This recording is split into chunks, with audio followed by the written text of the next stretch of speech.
It is Tuesday, September 3rd, 2024. This is another edition of Baseball Today, presented to you by 5 Hour Energy. That is my man, Trevor Plouffe. I am Chris Rose, producer Dan along for the ride as well. We are back after a very long weekend. Hope everybody was happy, healthy, safe, enjoyed your Labor Day barbecue, etc. I know sure looks like somebody's hair is on point today. No hat. Yeah, no hat, no product today. I don't usually go out like this, but I dried it off this morning, walked my kids to school, and I was like, you know what?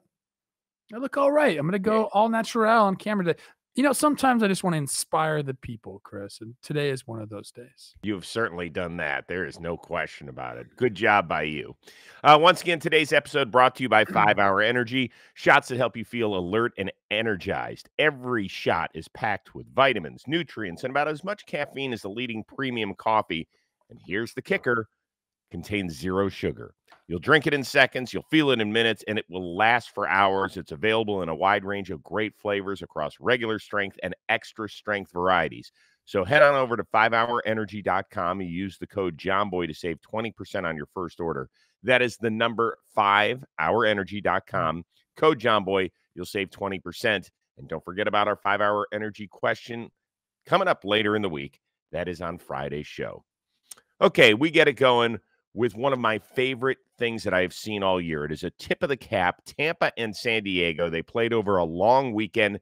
Junior Caminero actually got a chance to meet his idol in Manny Machado. They took a picture when Caminero was just a kid. They exchanged jerseys, signatures, pictures, photo ops, and then the rookie for the Rays explained the emotional moment.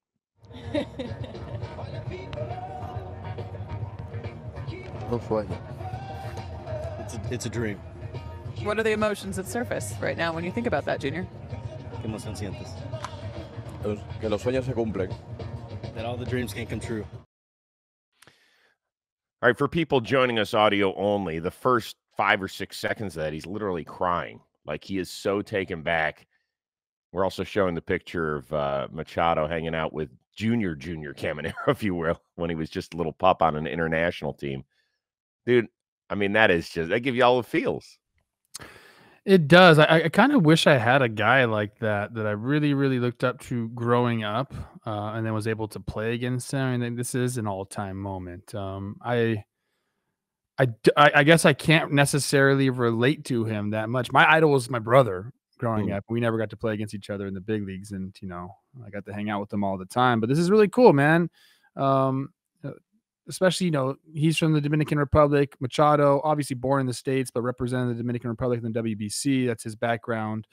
It's special, man. It's special to be able, I think it's a couple things. When you meet somebody on the field like that, you're proud of yourself for getting to that level, a guy that you idolize, like, oh my gosh, like I'm here playing against these guys. How cool is that? And then it's also special that, the guy that you looked up to kind of has lived up to who you thought he was. Being able to meet, discuss, exchange jerseys like that with Machado, obviously that's a very, very cool moment. And not only for Caminero, but for Machado as well. I think he's getting to that stage now where he's like, all right, I've had an influence on people. And I think by and large, you talk to baseball players, Manny Machado has a very, very good reputation in the game. For some reason, he gets kind of like hated on by fans, whether it was, maybe it's just like the LA in me and people like didn't like his tenure on the Dodgers. I don't know what it is, but I feel like with the fans, he gets kind of unfairly judged within the player circle. He's one of the OGs really in the game. Yeah, I think that's fair. We could probably do an entire show on Manny Machado because there's been so many different parts of his career. But yeah, I would agree with you. The guys I've talked to have always said, not a bad dude. Like, gets painted that way sometimes. It's not even close. That was a special moment. Good job by Trisha Whitaker of the Rays, and also, does work for Apple TV as well. Really nice job in that interview. I thought it was a really cool story. As for Machado's Padres, feeling pretty good. They got Fernando Tatis back for the first time since June. Went over, but was out there running to right field, taking his rightful place at Petco Park. I love that moment. It was very Sammy Sosa-ish, if you will, like back that. when With the Sammy flag was the king at Wrigley Field, where he's running out and doing the whole thing with the right field crowd. So now Musgrove, he pitched great again yesterday. Yu Darvish is expected back tomorrow as well. Does this feel like it's piecing together to be the 2022 Padres all over again?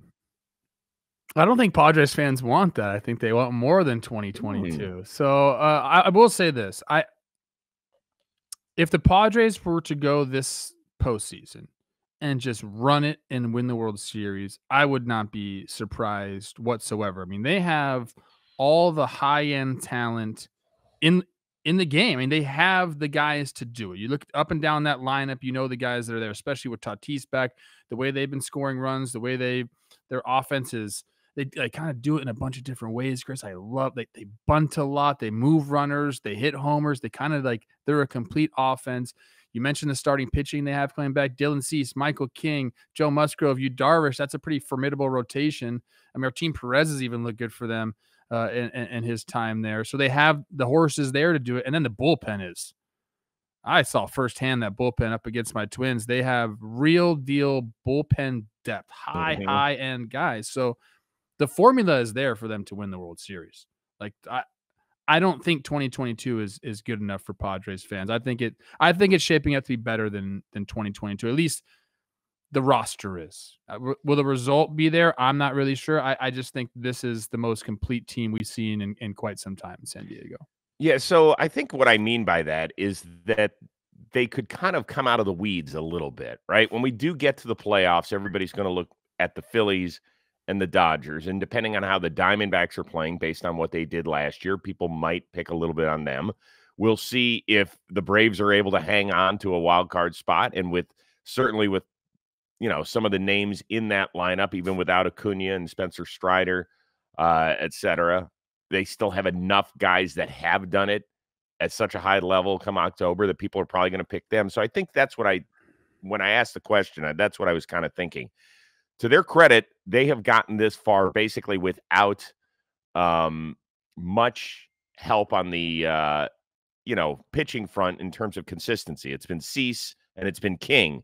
Darvish, we're about to see him pitch for the first time since May. Musgrove has been a totally different man since he returned 5 starts ago, a sub-1.5 ERA. And you mentioned that Martin Perez has been great. The changes they made in the bullpen. So, yes, I think when you put it all together, you do finally feel like, all right, this is the 2022 team that kind of squeaked into the playoffs and then took off. It's not the Soto trade that they made, but it's all these ancillary moves that they made where you're like, okay, put it all together. There are still a few guys that have to step up. I mean, I think Machado's got to take it to a different level. I think Cronenworth's got to get going. Really good, Chris. Machado's been really, really good. I know, but I'm just talking about really like kicking it. If you look at his overall numbers, I know that at the beginning of the year was horrible. Yeah, who cares what he did in April and May or whatever? Like he's been great, and if he just continues what he's been doing, that's all that they need. I mean, I agree with. I mean, up and down that lineup, there are guys that can beat you on any given night, and I think when you have enough of those guys, you don't have to have everybody with great overall numbers. It's just can it line up for them? I guess that's the whole point in the postseason. Can everything kind of line up for you? If the Padres are going to get it done, it'll most likely be as a wild card because it doesn't feel like anybody out west is going to catch the Dodgers, who, of course, did some serious damage to Arizona's pitching and its ego over the weekend. Skenes tries again, and Freeman hits the ball a ton to right center field on the 11th pitch. He goes yard. Sure did. Freddie Freeman, a couple of bombs on Monday, 4 in the series. LA ends up taking 3 of 4. First of all, I'll come out and say, I don't know if I'm going to say I was wrong because I think we asked the question maybe on Friday's show about who's better primed for a playoff run, and that's still a month away, so things could change. But this weekend, the Dodgers came out and they laid the smackdown on them, right? What most impressed you about the performance? I think overall, it's and Arizona. People I feel like don't know this, or I mean, if you're a Diamondbacks fan, you know this, but everybody else probably doesn't. Like, this is the top offense in baseball. Mm-hmm. The way they score runs per game, OPS, go up and down. The statistics, they are up at the top in most of them. The Dodgers came and overwhelmed them offensively. They really did. I believe it was 10 crooked numbers in the 4-game series. And that was on Sunday. They took out Mookie Betts, Freddie Freeman, Teoscar after the 3rd inning. So that could have been 11 or 12 crooked numbers. And to me, that's the separator for teams. If you can lay on those crooked numbers, and that's, 2 runs or more, that's what wins you baseball games. That's what gets you the momentum in these games. So I think that's kind of what impressed me, that they were able to overwhelm the best offense in baseball. And the other thing, I think on a personal level, it was the play of Freddie Freeman.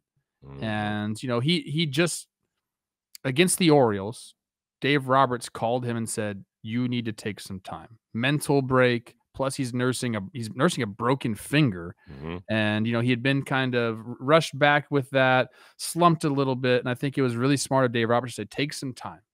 Like we I don't know if he said specifically, we need you for the Diamondback series, but it was smart of him to do that. Go be with your family. We know what they've been dealing with. Heal up your finger so it doesn't have as much pain. And then for him to come back, and he had a great series. I believe he drove in over 10 runs in the series. So I think the overwhelming offense that they showed up with, and then Freddie Freeman on a personal level, it's probably the biggest series they've had all year, especially the timing of it and separating themselves in the division, and he showed out. So I'll go with those 2 things. Yeah, I mean, LA is now 5 up on the Padres, 6 up on Arizona. So I think they've certainly put the Diamondbacks to bed, and the Padres are pretty close to it. And yeah, I want to continue on with the Freddie Freeman point, because I think that when a guy is as consistent as Freddie Freeman, and I mean, he feels like Captain Consistency. I don't know if that's a good enough nickname for him or whatever it is, but he's so not spectacular in the way he plays, but he's freaking amazing. Do you know that he is in line for his worst offensive season since 2015? So in almost a decade, he's hitting 288 with I don't even know what's his numbers. 288, 880 OPS. That's his worst. This is going to be his worst. Some guys have it all, bro. I can't. Seriously. Like, I don't think people appreciate how damn good he is, because he makes it look so effortless, right? I mean, I've never seen a guy, I can't remember a guy other than Miguel Cabrera driving the ball to the alleys. It seems like with such ease. That's the consistency part. If that is your approach, big part of the field, middle of the field, opposite way a little bit, that's going to keep your swing path consistent. That's going to keep you on stuff. You're right, man. That's crazy. I did not know. I knew his numbers were pretty good this year. Yeah. But that's his worst since 15. Yeah, because people feel like, oh man, Freddie, I think it's probably part of the being in the shadow of Shohei this year, who, by the way, is up to 46 steals. Like, at what point do we start? He's going to get 60-60. No, he's not going to get 60. Stop. Dude, if he gets to 50-50, I worry about the home run. He's going to get 50-50.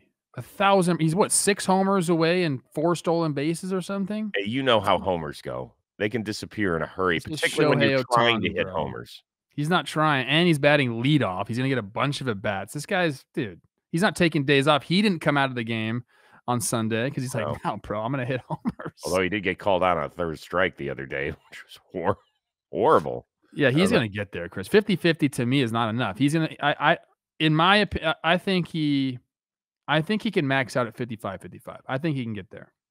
Dude, that's 11 more homers. That's 11 homers in 3.5 weeks. What did he have? He had 16 in August, dude. He's a nut. All right. Anyway. Yeah. Let's not put limitations on the best player that's ever lived, okay? I won't.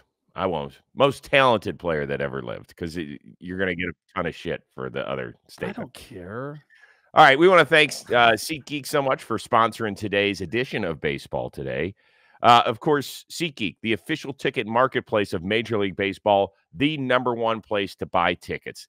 Because not only do you have baseball coming up down the stretch and the playoffs, the NFL gets started this week. College football is underway. Go get your tickets today. Why do you really want to use SeatGeek? Because they rate every ticket on a scale of 1 to 10, so you know exactly what kind of deal you're getting for. Plus, they color code it. Green dot, good. Red dot, bad.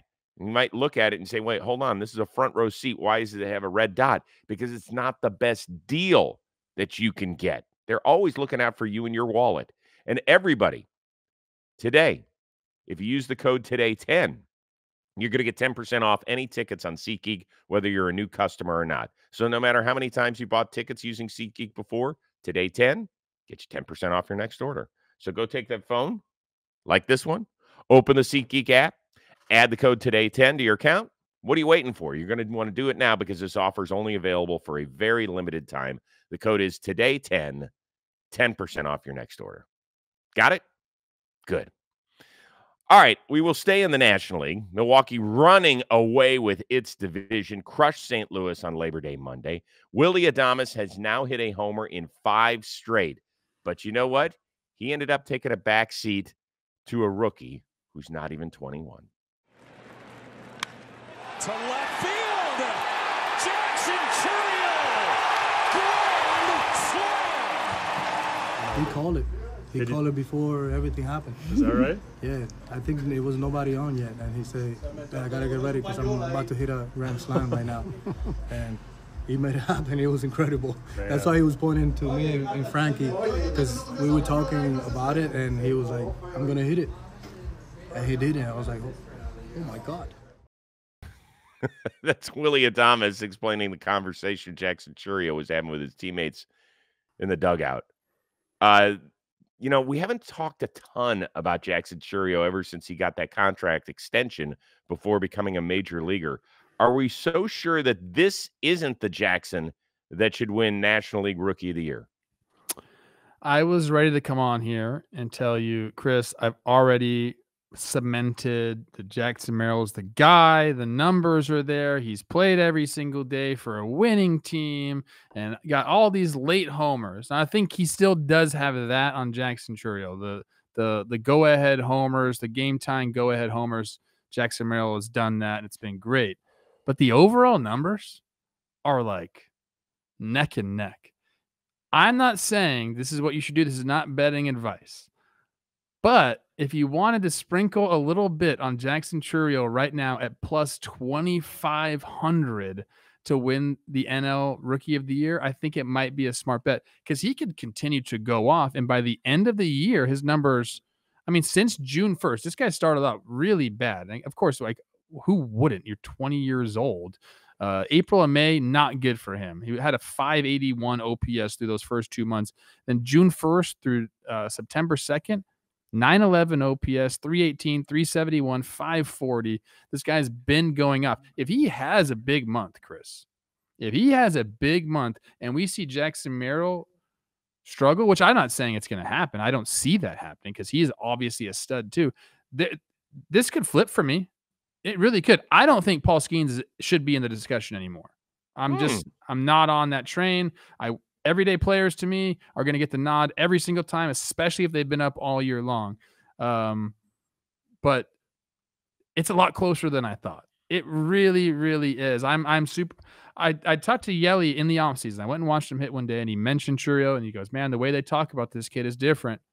And through the first 2 months, we were all like, "All right, dude, he's just a young kid. He's not ready." And then they stuck with him, and dang, it's been awesome to see. So I'm not so sure. I think I still lean Jackson Merrill right now. And if they both had similar Septembers, I would say Jackson Merrill's my guy. But I think there's some wiggle room. I think there's a chance here for our guy Chourio. So our buddy Jeff Passan from ESPN put out a tweet yesterday after the Grand Slam that said, God, I didn't copy and paste over when this was since. So it's been several months, but he's putting up these type numbers. 319, which is top 7 in baseball, an on base percentage of over 370, slugging over 540, an OPS of 915, which is top 12 in baseball in this span, 13 homers, 13 steals. His K rate is down under 16%, which for a kid who was a lot of chase early on has really done an exceptional job. With all that being said, if I had a vote today, it would be Jackson Merrill, but it wouldn't be by much. And I just think the question of the Jackson, who are you going to take for your career is something fantastic. Now, what I hate when people do this in a discussion, they want to drag somebody else down in order to build their candidate up. That happens in sports discussions. It happens in the political arena, and it drives me freaking nuts. When I'm just talking about sports here. Why can't we appreciate what the hell these kids have done? Merrill started the year as a 20-year-old. He didn't turn 21 until a few weeks into the season. Jackson Churio is not even 21. Don't tear those kids down. Well, this kid hasn't done that. Let's be appreciative of the fact that we have 3 guys, all named Jackson, who all started their big league careers at age 20. Could you imagine starting at age 20 and then all of a sudden excelling and being a huge part of a playoff contender? Because that is what's happening with 3 Jacksons now. Could I imagine that? No, no, Chris. Yeah, but I think I was in Double A more than everybody else. Yeah, you were Double A. I very much appreciate what these guys are doing. I think it is a new era. I will say that for young kids, it's a better era for young guys to come up and thrive. And I'm not talking about the play. The play, I think, has gotten better. I think the pitching has gotten better. I think, it's more difficult to hit now, maybe more than ever. I really do believe that. And the way the bullpens are utilized and, the pitch design, all those things. You've heard me talk about that before. But I do believe the environment that guys come up in now is more conducive to success than prior generations when rookies were just told to shut up and don't even look at veterans, basically. Now it's welcoming. I even mentioned that to Rocco. They got a bunch of rookie pitchers with the Twins right now, and these guys are coming up and just feeling like they're really part of the team. That like rarely was the case ever. This environment is fostering younger, better talent, I think. All right, well, let's move on. A guy who, like Churio and Merrill, made his major league debut at age 20. He continues to power through into his mid-30s. Batting practice and the pregame. That's a deep fly ball center field. And that ball is gone. A long home run off the bat of Stanton. Giancarlo Stanton, now the only active player with at least 25 homers in 10-plus seasons. He also has the most homers of any active player overall. How do you think most people would describe Giancarlo Stanton's career at this point? I feel like we've done questions like this before, and I don't really understand the discussion around him. The facts are he's one of the most prolific power hitters of our generation. Those are the facts. 427 homers right now leads all active players. You just mentioned the stat 10 years of 25 homers. The longevity is there, the power is there. The guy won a freaking MVP award, people. I feel like we need to have some respect for what Giancarlo Stanton's been able to do in the big leagues. It's his 15th year in the show. That alone warrants some respect, a pat on the back at the very least. But to be able to be, the guy that he's been, and it's not just homers. The on-base percentage has been there as well. Even his career OPS, Chris, is 874. We're talking about a slugger that can get on base and that's had longevity. I think you're talking about a different hitter, a different type of hitter, but one of the best hitters we've seen come around in quite some time. I know he's, he goes through, especially as of late, prolonged stretches of strikeouts, and sometimes the swings don't look very good, but who cares, man? The overall production is what you are looking for. He's also been great in the postseason. I'm a big Giancarlo Stanton fan, especially he's a Valley guy too. So I kind of have to have his back, but even if I wasn't, a Valley guy having his back, just look at the numbers, man. They support him. Okay. Now let's answer the question. How do you think most people see him? I think you and I are on the same exact wavelength, but do you think it could go in this order? Fair or unfair? Massive homers, massive contract, massive injuries. Do you think that that's like the 3 true outcome of Giancarlo Stanton when we're talking about just having a discussion about him? But massive contract, what are we even talking? Okay, yeah. Is that like a negative? Well, I think that once you attach a certain dollar sign to somebody, if you don't reach those expectations, I mean, listen, the guy has gotten MVP votes one time since he got traded. I think he finished MVP 19 his first year in New York in 2018. Other than that, he hasn't been close. So if somebody, now it was the Marlins that extended him. It wasn't the Yankees that gave him $300 million. They traded for him. But when you come up to New York with a $300 million contract in your bag, you're going to be expected to put up some MVP-ish numbers, and they just haven't been there. I mean, yes, you could point to injuries. That could be part of what people think. I think now, yes, because they've happened later in his career. Early on in his career was, he was playing a lot, and that's part of the game, though. I mean, staying healthy is especially when you get older, becomes, troublesome. But I would say this. I feel like the Yankees aren't very good at keeping people healthy. So maybe you have to point some fingers there. I mean, is that not true? Like we've seen a lot of injuries with the Yankees. It certainly I feel like I listen to my compadres talk about the Yankees, and they talk about not being able to keep people on the field. Okay. Let me run this by you. Okay. Because I was having the discussion last night with Josh as we were just kind of sitting around. I was like, who does he compare to? And remember, Josh is 23, but he's a huge baseball kind of nut. He said, what about Jose Canseco? And I was like, interesting. Okay. Canseco, 462 homers, a 266 average, 867 OPS. Stanton, obviously still plenty of time, 427, 258, 873. Obviously, the huge difference is one's a really good dude and one's a fill in however you would like to on that with Jose Canseco. But as far as like talent, obviously Canseco ran. Giancarlo doesn't even have 50 stolen bases in his career. Canseco had a couple hundred. But Josh reminded me, like Giancarlo Stanton was close to being a 5-tool player in his prime in Miami. Yeah, I like that because outfielders. For some reason, my mind went to Paul Konerko, maybe because I thought about like the homer number. But outfielder to first baseman is a little bit different. Yeah. So I thought he kind of turned me on to some interesting stuff there. Thought that was pretty good.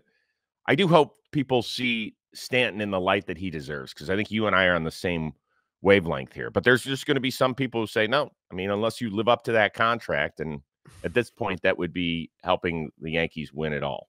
A career 136 OPS plus. Pretty good. Pretty good. All right, you got more show coming your way. But first, Trevor Plouffe with this word. Yes, today's episode is brought to you by Pikkit. That's Pikkit. It's a free bet tracker that allows you to see all of your bets in one place. The app tells you which teams, players, and bet types you're most profitable on. So you can also see your friends' bets and their bets on the app to easily tail or fade us.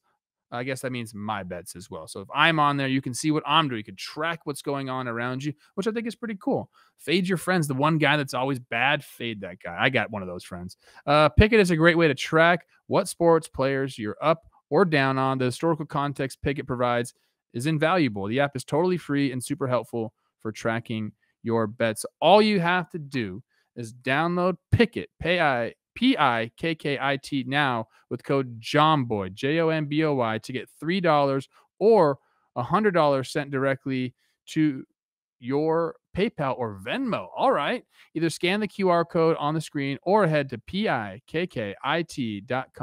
today. Download the app, track your friends, fade that one guy that's always making bad bets. All right. This one we're going to do pretty quickly because I think we're going to spend a ton of time on the Mets and the Braves in the upcoming days and weeks. Mets closed back within a half game of Atlanta for that final wild card berth in the National League. Luis Severino was spectacular against Boston on Monday. 7 innings, 1 run allowed. How shocked are you that the Mets starting rotation has helped catapult New York back into playoff contention? I think that you would be a liar if you didn't say you're pretty dang shocked, especially Kodai Senga going out. Although I heard there's some news. I read something about like him maybe coming back as a reliever this season. Okay. Let's see. But yeah, I mean, the guys that are doing it too have been, largely injury plagued or inconsistent. David Peterson's a guy that's been crazy good for them, but doesn't really have the track record. A career 4.5 coming into the year. Sean Manaea shown flashes of brilliance, obviously, but he's just absolutely upped his game up to another level. And then Sevy coming off an injury to be able to throw as well as he has and stay healthy and throw the amount of innings. I think I think you'd be crazy to say you were, oh yeah, I knew this was going to happen. No way, man. And this is the beauty of baseball. Guys can make adjustments, and the Mets only a half game out of the freaking wild card is awesome, man. I cannot wait for like the end of September baseball that's about to be played. So yes, I'm shocked. You're shocked too. Don't even try to act like you're not. Oh God, yeah, I'm shocked. Look, I mean, you're talking to the guy who pronounced him dead on May 29th. So of course I'm shocked. I mean, if you had told me that we would be into September and Kodai Senga had thrown less than 6 innings all year for the Mets, where would New York be? I'd be like planning for 2025, because that's really what I thought. I just didn't think. I mean, they had a questionable pitching staff going into the year, and then not to get anything out of the guy who was the best pitcher for your organization a season ago. It's fantastic. You mentioned all the names. Minaya in particular is a guy, because I think we both thought that he was going to be a stud when he first came up, like unbelievably great. And he just hasn't been. He's had flashes. He's had good moments, but he has been, if you were to describe his career in one word, it would be inconsistent. And this year he has found it. And as of late, 3 of his last 4 starts, he's worked into the 7th inning. That's baller. Good for him. He's always had the stuff, and I remember, I think it was not this spring training, but last spring training, they're like, why don't you just try throwing harder? And he's like, all right, okay. But it seems like he has thrown harder. The stuff is there. And for him, it's just like getting ahead of hitters and throwing strikes essentially and putting guys away. And he's found the ability to do that this year. It's been really fun to watch him. Yeah. All right, finally, the sport of baseball and hot dogs, pretty much synonymous. You go to a game, you're going to down one. Just a word of warning. After my experience yesterday, do not take Joey Chestnut to a game. You will go bankrupt. Chestnut, Kobayashi, both with personal records, but the 16-time champion is going to walk away an apparent winner. There's 10 seconds to go as the fans count it down. 3, 2, 1. Yep, it was the rematch 15 years in the making between 2 legends, 2 titans of the competitive eating world. Joey Chestnut blasting Kobayashi into retirement, downing 83 hot dogs in 10 minutes. My question is, how do you even know you're good at something like that? How does it start? Right. It's a great question. Joey Chestnut comes from a big family, and he said, you always had to eat fast in order to get your grub. And then he realized he had the stomach capacity to do it. And he watched Kobayashi do his thing starting in 2001 at Nathan's Hot Dogs, and saw this guy from Japan crush it. And he was like, I want to give it a shot. And he did. And he realized it was something he was good at. He said he didn't get looked at for eating a ton like he used to in days before. It's something he takes seriously in terms of the preparation that he does. Like, I can't believe these guys were practicing doing full 10-minute runs several times a week over the last, few months. That's the thing that I couldn't believe. Oh boy. I love it. And you're great. Obviously, that I told you, that is right up your alley to host something like that. It is great. The range that Chris Rose brings to the sports world is unparalleled. So I appreciate it greatly, and I will read you the text I got from Passon yesterday, because he didn't know I was doing it, and then he saw it was on their social media. He goes, "You have the dumbest career, and I love it. Dumbest, to be clear, is an enormous compliment. You cover all the cool shit I would pay to see." And he's right. I am so thankful, obviously, for Netflix, because they're really good people. They're trying to get more into live coverage. There's some people who are like, well, what's happened to your career? What do you mean? I had a blast yesterday. I had a freaking blast. It was so much fun. If you haven't seen it, go spin it up on Netflix. The stories are remarkable, and it wasn't nearly as gross as I thought it was going to be honest with you. Okay. Do they throw up afterwards? I didn't. Now, here's the one thing. It's like it's the thing I didn't want to ask them, which is, okay, how do we clean up? Oh gosh. How do we? Huh? But they both held it together. They had to be on stage another 6 or 7 minutes. It wasn't like they ran to the bathroom. Anyone that tells you what happened to your career, just Tell him No. to shut it. What are they talking about, man? You're love a it. legend, Chris, and you get to work with me every single Exactly. weekday. Well, that's usually where the conversation starts, to be honest. Yeah. You know that. Don't forget to get your 5-hour energy question of the week in by Thursday. Listen, it's a short week for us, but we are chock full of baseball talk and hot dog talk as well, apparently. Although I'm sure that will end after today. For our one-of-a-kind producer, Dan Rourke, the uber-talented and well-coiffed Trevor Plouffe, I am Chris Rose. We will see you Wednesday here on Baseball Today, presented to you by 5-Hour Energy.